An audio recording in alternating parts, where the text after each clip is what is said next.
Sometimes when you see a website loading quite slow or doing things a bit slow, sometimes it's not always the code behind it, or because it was built with WordPress, or because probably the developer used too many classes or IDs or JavaScript to build the website. But most of the time this is due to the server or where the website actually lives.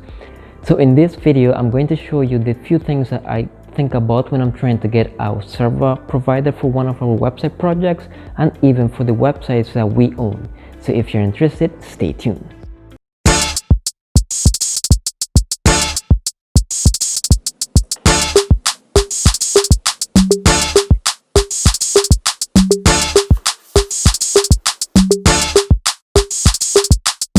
This is ticket talking margin for the biggest. That's a comma and a comma and a. Hey guys, what's going on, and welcome to another video. If you're new to the channel, my name is Leopoldo Perella, and if you have been here for a while, you know that in this channel we do videos about web design, UX design, and the overall design process, as well as share some tips and ideas of different tools that I have been using for a while to be able to build our website design studio. So as I already told you in the intro, we're talking about hosting for your website, and sometimes this is something that I really like to do before I get into actually the development of a website, because I want to make sure that once we handle something to a client, this website that we are creating is going to be able to live and performs as expected. So if you're going to choose to do a website with Webflow, I'm also going to be telling you a little bit about the different packages that they do have available, so that you can choose the best one for you, even if you're now starting or if you have something that's more advanced. But also if you're going to be doing something like you might export your code from Webflow into your own server, or building something with WordPress where you need to integrate WooCommerce or anything like that. So with that being said, let's get to my list. So the first thing that I normally do is, and this is when I'm starting to work with the client, is I want to outline the goal of the website in terms of awareness that the website is going to get. And I also want to figure out whether this website is going to be a marketing website, or sort of like a web app that they're going to be using, you know, to create a community or to bring people into their marketing channels and whatnot. And what this will allow us to do is to be able to see the amount of traffic that will be coming into the website, and the different tasks that this website will be doing, so that I can make sure that this server that we choose for this website is going to be able to handle this. So once I know all that, then I go in to do my research, and I know that one of the first things that I want to do is pricing. I know a lot of our clients do prefer fixed cost when it comes to servers, when it comes to their website. So I'm trying to get something that I know it's going to be not just affordable for them right now, but something like if they do pay for it today, for the entire year, they will be okay with the same package. So I want to see which prices are the best ones for them, which prices also provide the best features, so that the cost that, or whatever money they're about to pay, is actually going to be something that includes everything that they need. Which leads me to the next point, which is finding out what features are included in each of the packages, because sometimes you might be able to get something for relatively low price for like a web hosting package, but the features are quite low. And when I say features, I mean things like the amount of RAM that they allow you to use, the amount of space that they allow you to use, what sort of hard drives or SSDs are they using to be able to host your website, where is this website going to be located at. And then also many of them have a limit for the amount of people that can enter your website, the amount of things that or tasks that your website can run. So once you keep this in mind, you will be able to match the prices with the features that you're looking for. And then one of the other things that I look for, as I said before, are the limits. Am I going to be able to, you know, just send 15,000 people to this website without this web service telling me that, you know, I have run my limits? Am I going to be able to do all these different tasks I need to do before the CPU limits hits? Am I going to be able to have enough bandwidth on the website, so that if I do send 15,000 people to this website through any marketing that our clients are doing, is this website going to like completely slow down and die while people are trying to use it? Or is this server provider something that our clients can be comfortable in, knowing that if they do send users to this website, if the marketing campaigns are working as they should be, and if people are using the website, this website is going to be able to stand out? And the last thing really is just figuring out what I'm working on. Am I going to be doing something like a web app where like a normal host provider won't really work for this? You might want something more advanced like Amazon hosting services or even Google hosting services. Or am I just going to be building a simple page, let's say just a landing page with maybe a form that you might not need a full hosting package, you might just need something much more simpler. So with that being said, let's talk a little bit about some of the companies that are out there. But before I do that, I do want to talk about Webflow, because a lot of companies or startups are now moving to build their websites into Webflow, and I know that the way they do their hosting and their other accounts that you need to have to be able to build your website are a bit confusing, but in reality it's quite helpful once you do everything with Webflow. Once you're building a website with Webflow, you are going to need to have an account so that you can build more than 3 pages, I believe. And this will also allow you to use some of like the CMS items and all the different things that you're going to need for a website. Now, not every website is going to need a CMS or a content management system.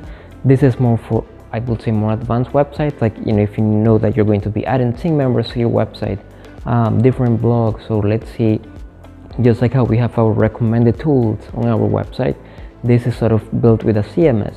So if you're going to be needing to do things like this, then you are going to need, I think it's a second package on Webflow, which allows you to have your CMS integrated into your website, and it also have a lot of many features included in it for the price. I believe it starts at just $16 a month.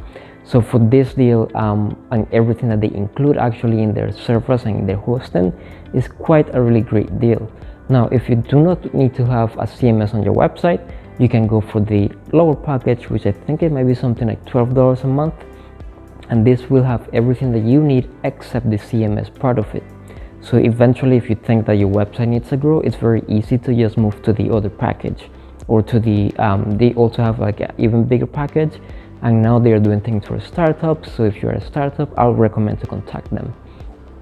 Now, when it comes to hosting a WordPress website or like my custom code website, I am looking for certain things. One, I'm looking for a partner that has an environment that is created for WordPress, and this is why I always choose SiteGround over many other hosting accounts. So the reason why I really like to use SiteGround to do our hosting, and not just for our website but also for our clients, is because the platform is already sort of like built for WordPress, so it's able to handle everything that we need.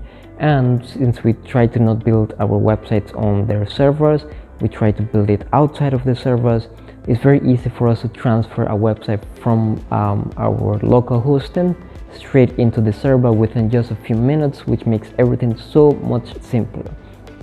Now, they also have tools that they have been created, just like the migration tool. They also have something that optimizes your website, so it's always up to speed. And with all the changes that they're making sure they do on the server, you can make sure that these websites are always up to date when it comes to like PHP or anything like that may slow down the website if it's outdated. So for this reason, I will always recommend SiteGround. And they also have different packages, so if you do not need like to host multiple websites, or if you do not need to make sure that your website is able to take a lot of users and whatnot, you can start with one of the lower packages, and eventually as you grow your website, you're able to move up to the top packages, maybe the middle package, which allows you to have multiple websites, and then to, I think it's a package called or named Go Geek, which allows you to have like a lot more power on your servers. So on the description below here, I'm always going to be putting some of the companies that I recommend to use, and also a link to my website where I have the list of all the recommended tools that I'm using on a regular basis. So you don't have to like try to find it, just always scroll down and you will find the link.